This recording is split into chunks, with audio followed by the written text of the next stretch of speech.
Hey everybody, Chad here with another video, Canine Revolution Dog Training.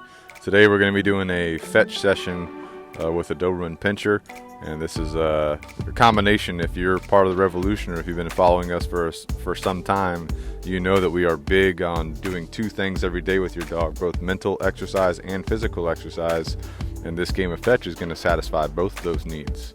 Alright, because we're going to make the dog think about something, work through something mentally before we allow them to chase the ball, which is the physical portion of the exercise. And then the rule of fetch is you always bring the ball back.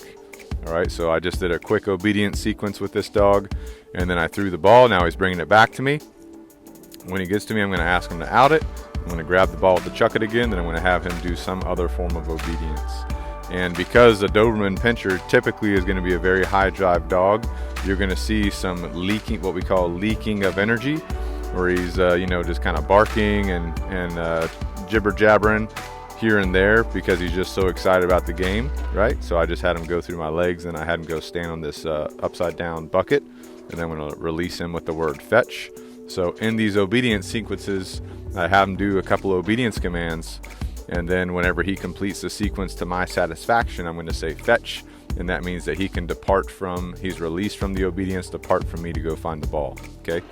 The other thing too to note is if he's leaking or having a hard time thinking through the obedience sequence, because this is a very high value reward ball for him, what I'm going to be doing is saying no and then applying negative reinforcement with the remote collar in order to build up the right behavior. Okay, so you can see him popping in and out of obedience commands because that's what I've asked him to do.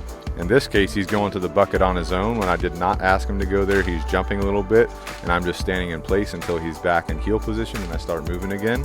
The whole time that he's disobeying or breaking the command that I asked for and trying to do something else in order to access the ball, I say no and apply negative reinforcement, okay? So here I ask him to go between my legs, come back out, go into a heel position, go over and touch on the upside down bucket, hold that position, and then at a certain point I say fetch and then release him to go chase the ball again, okay? So hopefully you get the idea of what we're doing here, why we're doing it. This is going to be a great way to proof your behaviors as well. Obviously, you're not going to teach a dog doing it like this. You cannot teach all the behaviors that you're seeing this dog do with a ball. It's just too crazy for the dog. Mentally, the dog's too amped up. So you got to take a step-by-step approach. Go back, watch some of our other videos on how to teach behaviors. Then at the very end, this is how you're going to proof it, okay? Also, for anybody competing in sport competitions with their dog, this is another great way to proof behaviors in the midst of a high value reward, okay? So here all we're doing is we're just doing some heeling back and forth. When I'm on my left side, when I'm looking up at me, got the ball swinging around a little bit in the chuck it. Every time he looks down at the ball, I'm going to say no, apply that negative reinforcement. I ask him to go through my legs real quick, then I send him over to the bucket. He stops short of the bucket, so I say no, apply negative reinforcement. Once he's on the bucket and holds position, I say fetch, again releasing him to go chase that ball, okay? So again, he's got to be doing that obedience command to my satisfaction.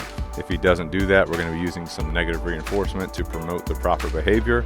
And then once he's there, we're going to release him to chase the ball, which is the reward, with the word fetch for us, okay? He comes back, we ask him to out the ball, grab the ball with the chuck it again, and then we're going to ask for more obedience, okay? Every time he tries to grab that ball prematurely, we're going to say no, apply the negative reinforcement, okay? So I ask him to heel, I ask him to stay, I ask him to stand, right? Then I have him come back into a heel position, back in between my legs, through the legs again, back into the legs, through the legs again, into a heel position. You could see him barking there a couple times because he's just so amped up, excited about the ball. Okay, he's barking. I'm not asking him to bark. This dog does have a command to bark. I'm not asking him to do it. He's just doing it, leaking the energy, and that's okay. All right. So I send him to the bucket, bring him back to me, back to heel, back through the legs, back to heel position, back to the bucket, and then I release him into the ball. Okay, so that's just an example of how you're going to combine both your mental and physical stimulation with your dog on a daily basis. This is a great way to do that. Only takes a couple minutes. You're going to smoke him because he's working mentally so hard, and physically this is like sprints for us, which suck, but they're great for the body, right? Obviously you need to warm the dog up for this by doing walking and other things to warm their body up before you start letting them sprint around. And then to end the game, I'm just going to say all done and walk away. let him hang out for a second, and then I'll release him into something else. Okay, make sure you guys subscribe to our channel, give us any feedback, and let us know what you want to see next in the comments below.